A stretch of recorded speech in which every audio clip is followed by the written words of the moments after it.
오늘 말씀 제목은 하나님의 긍휼과 기억하심이라는 말씀 제목으로 은혜 나눠보려고 합니다. 먼저 오늘 본문 34절 한번 띄워주시죠. 한 번 더 읽어보겠습니다. 시작. 그들은 여호와께서 멸하라고 말씀하신 그 이방 민족들을 멸하지 아니하고. 네. 이 본문에 나와 있는 것처럼 이스라엘 백성들은 그 가나안 족속 그리고 이스라엘 진영 안에 들어와 있는 많은 그 이방 나라인들을 하나님의 그 명령이 있음에도 불구하고 하나님이 그들을 무조건 진멸하라 라고 하신 그 명령이 있음에도 불구하고 그들은 그 모두를 멸하지 않았습니다. 그것은 오늘 그 다음 구절인 사사기 1장 28절에 나와 있는데, 이스라엘이 강성한 후에야 가나안 족속에게 노역을 시켰고 다 쫓아내지 아니하였더라. 왜 쫓아내지 않았다고요? 자신의 진영 안에 있는 하나님이 무조건 그 진영, 너희 진영 안에 너희가 그 가나안 성을 올라가서 정탐하고 차지할 때에 그 땅에 있는 모든 이방 족속을 멸해라고 했지만 그들은 가나안 족속이 자신의 노역들을 대신 담당해 줌이 편했던 거예요. 이들이 만약에 불편하게 했다면 멸했겠죠. 자신들의 마음에 들지 않았다면 멸했겠죠. 하지만 자신들이 이 진영 안에 그 이방인들이 있었을 때 자신들이 누리게 되는 편함이 있던 거예요. 평안이 있던 겁니다. 그래서 이들은 지금 순종을 통하여 하나님의 그 부르심으로 순종을 통하여 가나안 땅에 입성했음에도 불구하고 하나님이 명령하신 그 모든 이방 족속을 멸하라 하신 그 말씀에는 순종하지 않았습니다. 제가 앞에 말씀드린 것처럼 그것이 그들에게 편했기 때문입니다. 우상은 여러분 불편하게 우리에게 다가오지 않습니다. 이 가나안 족속이 남아있을 때 그냥 사람만 남아있었을까요? 아니요. 이들이 갖고 있던 제사 방법과 그 우상 토템과 그 많은 문화들을 이들은 같이 갖고 있었을 것입니다. 이스라엘 백성은 그 안에서 그 가나안 자신들이 쫓아내지 않은 이들이 자신에게 제공하는 그 편한 서비스에 취해서 이것이 하나님이 원하시는 것인지 원하시지 않는 것인지 문화를 분별할 그 분별력조차 잃고 하나님의 선으로 그것들을 분별하는 것들을 잊은 채 그저 이 남아있는 이 가나안인들이 자신들에게 오는 편의에 취해서 점점점 우상 문화들을 받아들이기 시작했습니다. 현 시대에도 여러분 우상이 갖고 오는 문화는 우리에게 빠르고 참 편해요. 그리고 접촉하기 쉽게 옵니다. 그 중에 뭐가 있을까요? 저는 그 중에 바로 이 스마트폰을 요즘 시대에 우상으로 들고 싶습니다. 제가 작년까지 충주에서 사역을 했습니다. 충주에서 청소년부 사역을 했어요. 아이들이 이 예배에 집중하기 위해서 핸드폰을 제가 좀 통제해야 될 필요성이 있었습니다. 그래서 아이들에게 얘들아 너희 이 예배 시간만큼은 말씀을 듣는 시간이니까 말씀에 집중하기 위해서 핸드폰을 잠깐 끄자라고 하면 아이들의 입술에서 원성이 터집니다. 그러면서 하는 말이 꼭 있는데 무엇이냐면요. 왜 우리 자유를 침범하세요? 왜 우리 자유를 뺏으세요? 학교에서도 요즘 안 뺏어요. 왜 우리 자유를 뺏으세요? 여러분, 아이들이 이 휴대폰을 통해서 무엇을 배울까요? 무분별한 성을 통하여 성을 교회보다 이 스마트폰을 통해 먼저 배웁니다. 아이들이 정치라는 것을 무엇을 통해 배울까요? 올바른 본인들의 인식과 올바른 하나님 나라에 입각한 생각을 먼저 배우는 것이 아니라 이 스마트폰을 통하여 먼저 배웁니다. 아이들은 옳고 그름을 하나님의 말씀을 통하여 먼저 배우기 전에 지금 스마트폰을 통하여 그것들을 먼저 배우고 있어요.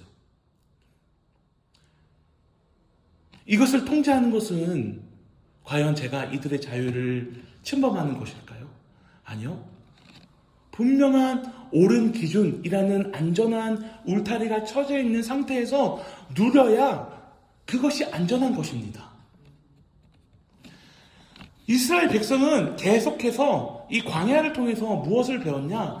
하나님의 말씀에 순종해야 그 생명을 얻을 수 있다. 하나님의 말씀을 듣고 가나안 땅이라는 곳에 입성해야 그것에 자유가 있음을 이들은 깨달을 수 있었고, 그 자유함은 하나님이 모든 사람에게 주시고자 하는 생명이었습니다. 그것은 스스로 깨달을 수 있는 것이 아니라 하나님 말씀을 순종하고 걸어갈 때 누릴 수 있는 것이었습니다.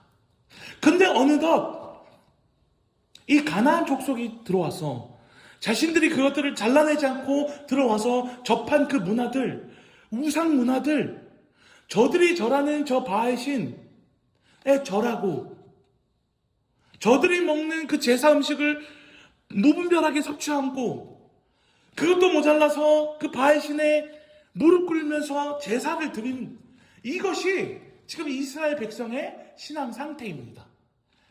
하나님의 말씀을 통해 옳고 그름을 분별하는 것이 아니라 자신들의 편의함을 통하여 들어온 우상 문화에 젖어들어서 원래 다 이렇게 사는 것이 아니야? 라고 한 그 무분별해짐, 이것이 이스라엘의 가장 큰 문제였습니다. 그래서 오늘 시편 106편 35절부터 38절은 또 이렇게 얘기를 합니다. 함께 읽어보겠습니다. 그 이방 나라들과 그들의 행위를 배우며 그들의 우상들을 진심으로 그것들이 그들에게 홀무가 되었도다. 그들이 그들의 자신을 악귀들에게 희생물로 바쳤도다. 아멘. 여러분, 지금 이스라엘 백성은 어느 정도까지 왔냐면요, 그 가나안 족속이 자신의 자녀들을 이방 신에, 그리고 가나안 족속 외에도 다른 이방 나라 사람들이 그 자신들이 섬기는 우상 앞에 제사를 드릴 때 자신의 자녀를 인신 제사로 드리는 것들을 봤어요. 불에 그 불타는 그 제단에 자신의 자녀를 제단에 올리는 걸 봤습니다. 그리고 이스라엘 백성들은 그것을 똑같이 했습니다. 여러분, 이스라엘 백성은 과연 자신의 자녀들을 아끼지 않는 사람들이었나요? 아니요. 이들은 마지막 그 이스라엘 백성이 출애굽하기 전에 재앙이 내릴 때 마지막 그 장자의 재앙을 피하기 위해서 문설주의 어린 양의 피를 바르고 그 자신의 자녀를 지키기 위해서 하나님이 바르라고 하신 그 명령대로 순종했던 경험이 있던 사람들입니다. 이들은 자신의 자녀를 귀히 여겼던 사람들입니다. 그런데 어느덧 이방 우상을 섬기는 저 이방인들이 드리는 제사 방법이 인신 제사를 드리는 방법이고, 그리고 저들이 사는 삶이 꽤 풍요로워 보이고 유혹되어서 그대로 그것을 답습했어요. 자신들의 자녀를 그 불타는 제단에 던져버리고 자신의 자녀를 불사지르는 그 악행까지, 그 무분별한 짓까지 저질러 버리게 됩니다. 이것은 우상이 갖고 오는 문화에 중독되었을 때 무엇이 중요한지 무엇이 우선순위인지 잃게 되는 무분별력입니다. 처음에 우상은 우리에게 편의를 제공하는 것 같아요. 마치 우리에게 나는 너의 친한 친구가 되어줄 거야 라고 말하는 것 같습니다. 나는 너가 필요한 것이 무엇인지 가장 잘 알고 너가 필요한 것을 가장 잘 채워줄 수 있는 존재가 나야 라고 말하는 가장 좋은 친구처럼 우리에게 다가와요. 근데 어느덧 그 편의에, 그 우상이 제공하는 평의에 우리가 젖어들 때쯤 이제 그때부터 본색을 드러내기 시작합니다. 복면을 쓰고 우리에게 칼을 들이대며 너의 모든 것을 내놓아라 라고 우리를 겁박하고 우리의 모든 것을 앗아갑니다. 하나님은 이 우상의 어마무시한 파괴력을 알고 계셨어요. 내 백성들이 저 암흑에 뺏기는 것, 내 백성들이 저 사단의 권세에 빼앗겨 사망으로 떨어지는 것을 하나님은 결코 그저 지켜보실 수 없으셨습니다. 마음이 애통하여 그것들을 어떻게든 지켜내셨어야 했습니다. 우상은 우리에게 친구처럼 다가와요. 하지만 그가 우리에게 하는 것은 칼든 강도가 하는 짓과 똑같습니다. 모든 것을 빼앗고 때리고 죽이는 것, 그것이 우상, 사단의 권세가 우리에게 주고자 하는 영향입니다. 하나님의 길, 그 광야는 너무도 외롭고 고독하고 힘듭니다. 어렵습니다. 우리가 순종하기에는 우리는 죄인이라 하나님의 그 거룩하신 뜻을 따라가는 것이 부담스럽습니다. 하지만 그 길은 우리를 살리는 길이며 생명의 길이며 진리의 길입니다. 원래 죄인들은 이 거룩한 길을 따라가는 것을 매우 어려워해요. 여러분, 기도하는 것 쉬우세요? 어려워요. 왜요?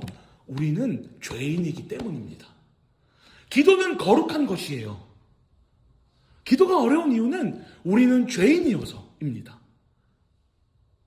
그래서 이 죄인들이 이 기도의 자리에 나와서 주님, 그 거룩한 손으로 우리를 좀 만져주세요 라고 그것들을 애달프게 우리가 부르짖을 때에 하나님이 우리의 인생 가운데 영혼의 손을 대실 때 말할 수 없던 평안이 주어지는 것입니다.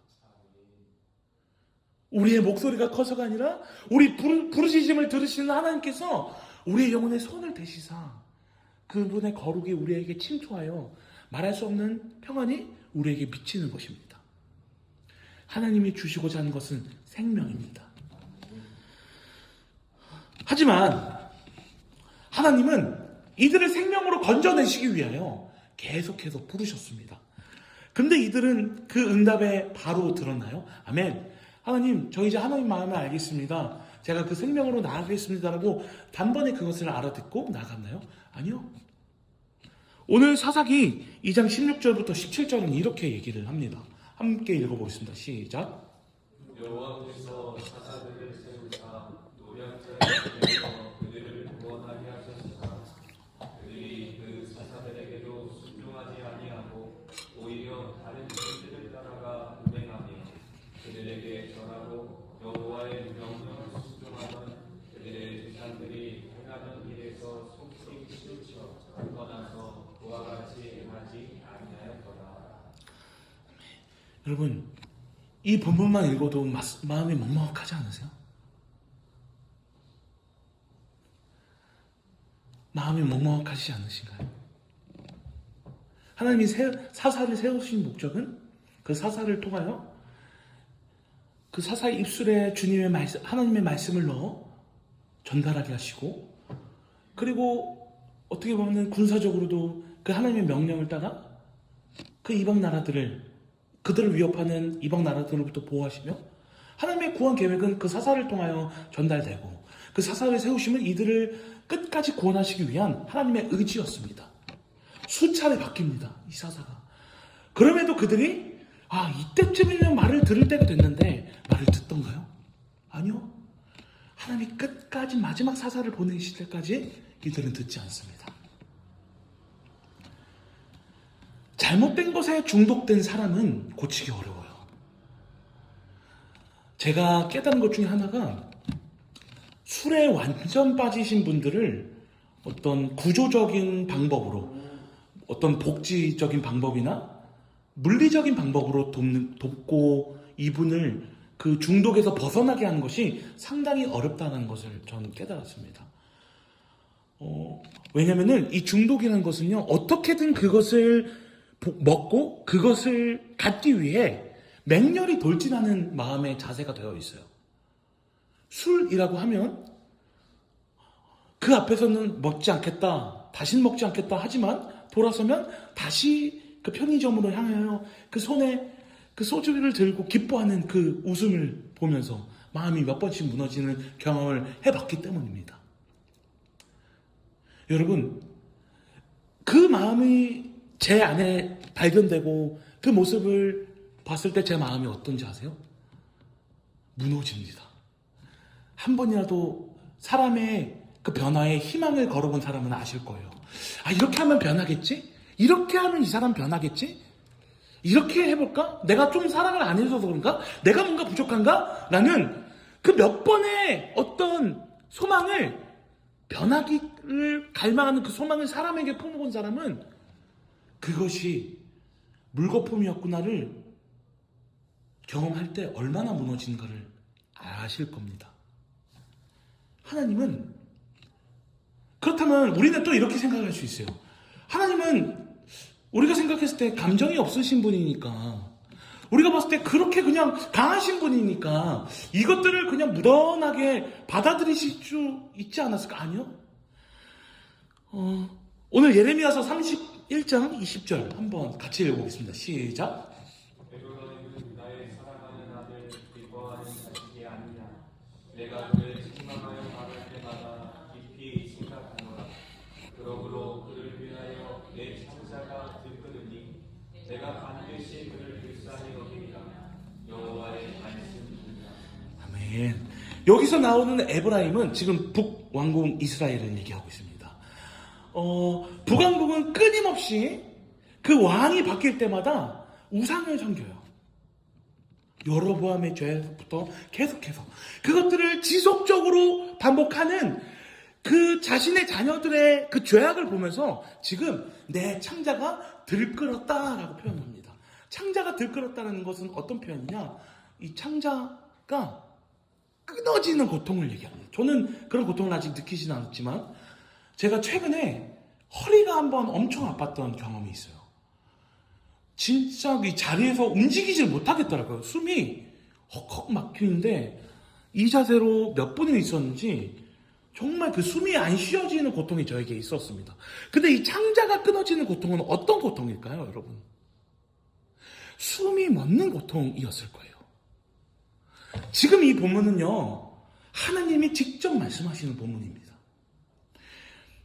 저들이 저 죄악에서 헤어나오지 못하는 몇 번이나 내가 건졌음에도 불구하고 여전히 그 죄악들을 반복하는 저들을 볼 때 내가 그 창자가 끊어지는 고통이 나에게 전해져. 나 너무 아파. 나 너무 슬프다. 하나님은 그 모든 떠남, 우상에서 건졌음에도 불구하고 떠나는 그 이스라엘 백성을 보면서 몇 번씩이나 그 창자가 끊어지는 고통을 경험하십니다. 그것이 비단 이스라엘뿐만일까요? 우리를 보시면서도 하나님은 그 창자가 끊어지는 고통을 여전히 호소하고 계십니다.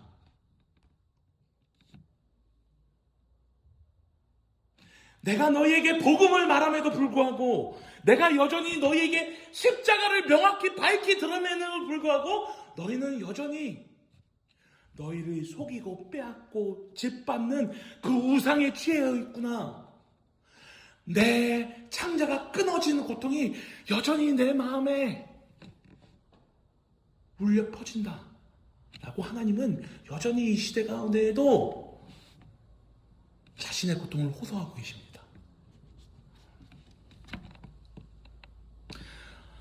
우리라면 마음이 아프고 이 창자가 끊어지는 고통이 있음에도 몇 번씩 떠난다면 포기할 것 같잖아요.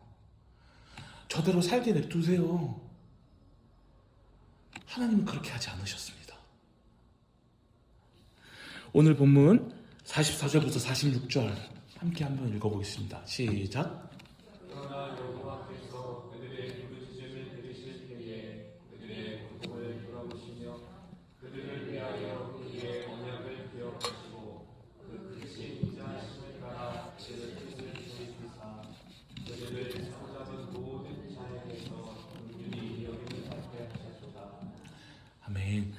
44절 보시면 오늘 본문 44절 보시면 부르짖음을 들으실 때에 그들의 고통을 돌보신다 라고 하잖아요. 여러분 정말 원수 같은 사람이 도와달라고 하면 여러분 바로 도와줄 수 있나요? 아니요. 그것을 외면하고 싶을 겁니다. 몇 번씩이나 내가 믿음을 줬고 내가 신뢰를 줬음에도 불구하고 계속해서 내 등에 칼을 꽂는 그 존재를 그 이름만 듣고 목소리만 들어도 우리는 소름 끼칠 정도로 그 사람을 짓밟고 싶어하는 마음이 우리 마음 가운데 있습니다. 근데 오늘 본문에 보면은 하나님은 그 부르짖음을 들으시고 그 고통을 돌보셨다라고 표현되어 있습니다. 들으셨다라는 것은 마치 이런 표현이에요. 내가 너에게 귀를 기울이고 있으니 어디가 아픈지 나에게 말해봐. 무엇이 너희에게 진짜 아픔이고 고통이고 너희에게 진짜 무엇이 필요한지 나에게 말해봐 라고 하는 아주 하나님 편에서 적극적인 경청의 자세를 얘기합니다. 하나님이 듣고 계신다라는 것은 어디 한번 들어봐 라고 하면 팔짱 끼며 이러신 모습이 아니라 내가 너희의 얘기를 하면 들어볼게. 나에게 얘기해. 내가 귀를 쫑긋 세워서 너희에게 집중하고 있어. 그들의 고통을 돌보신다는 것은 하나님의 시선이 그들이 아파하는 아무도 치유해 줄 수 없는 그들의 고통을 지켜보고 계신다라는 적극적인 표현입니다. 하나님이 들으시고 돌보시는 것은 단순히 기회가 되셔서 시간이 남으셔서 하는 것이 아니라 자신의 온 집중을 그 한 영혼에게 귀담으시고 보고 계신다는 사실입니다. 우리는 이것을 너무 망각하며 살아요. 이것을 너무 만홀히 여깁니다.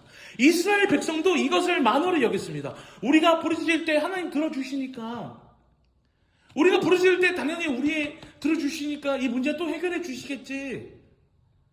여러분, 우리가 부르짖을 때 해결해 주시죠. 근데 그 전에 예수님이 오신다면 어떡하시겠어요?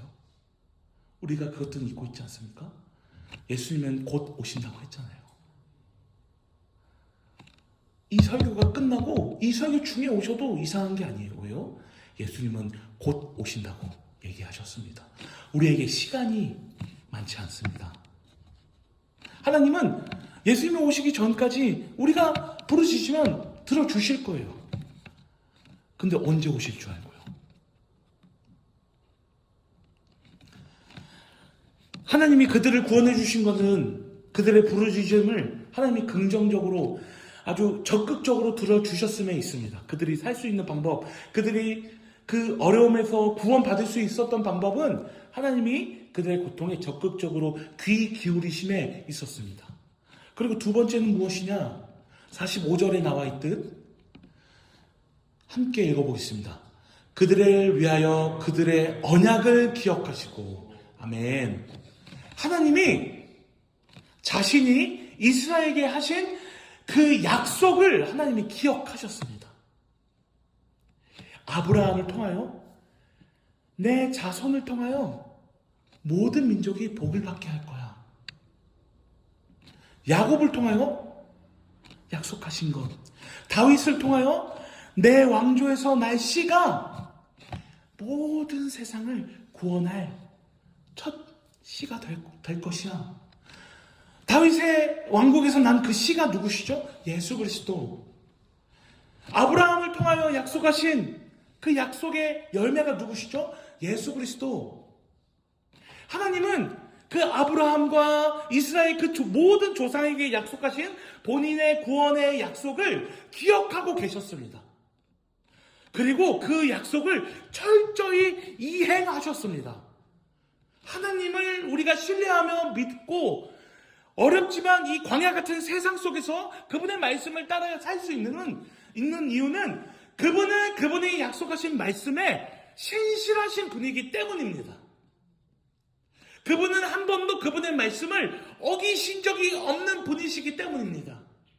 여전히 예수 그리스도를 통하여 우리를 살리시고자 하는 그 복음의 열정이, 그분의 구원의 열정이 예수 그리스도의 십자가를 통하여 확증되었고, 그 약속은 사단의 어떤 권세도 철회할 수 없습니다. 심지어 우리가 죄인임에도 불구하고 하나님은 너희가 죄인임은 그 십자가 앞에 무력하여진다. 그 십자가 사랑 앞에 너희는 죄인임을 통하여 사단이 계속해서 노략질하고 너희를 빼앗기 위하여 노략질했던 그 모든 사단의 그 사망으로 이끄는 열정은 나의 구원의 열정에 무력하여진다라고 십자가에서 선포하셨습니다. 여러분, 사단이 우리를 사망으로 이끌고자 하는 그 열정보다 하나님이 예수 그리스도를 통하여 보이신 그 구원의 열정이 더욱 크시고 더욱 세십니다.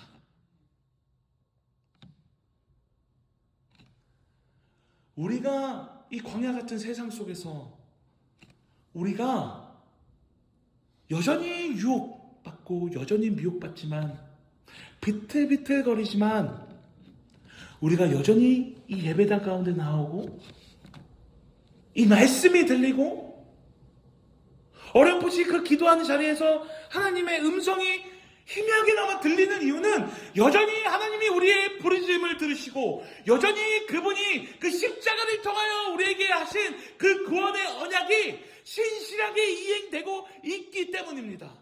그분이 우리를 포기하지 않으시고 그분이 우리의 기도를 들으시고 그분이 여전히 자신의 언약을 지키고 계심이 우리를 구원합니다.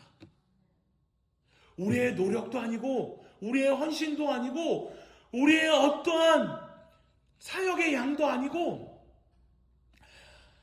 그분이 우리의 부르짖음을 들으시고 그분이 자신이 하신 그 약속의 신실하심이 이 죄인들을 살리는 유일한 구원의 방편인 줄 믿습니다.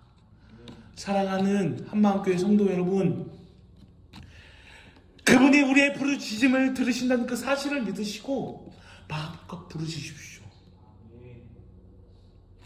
그 부르짖음을 통하여 여전히 우상 가운데 얽매여 어디로 나아가야 할지 모르는 우리 다음 세대들, 이 스마트폰을 통하여 이 모든 문화를 접하고 그 문화 가운데 자신의 몸을 그 번제단에 던져 자신의 몸을 그 우상 가운데 던져 사르는 그 죽어가는 사망의 길로 서는 그 다음 세대를 살리는 그 부르짖음이 여러분을 통하여 통달될 수 있는 줄 믿고 부르짖으십시오. 그리고 우리를 살려달라고 하나님의 긍휼을 구하십시오. 그 가운데 기도 가운데 들어갈 때에 여전히 우리를 사랑하신다 말씀하시고 여전히 십자가를 통하여 자신의 약속을 신실히 이행하시는 하나님의 일하심을 경험하십시오. 그것들이 경험될 때에 하나님이 우리의 인생 가운데 깊이 들어오셔서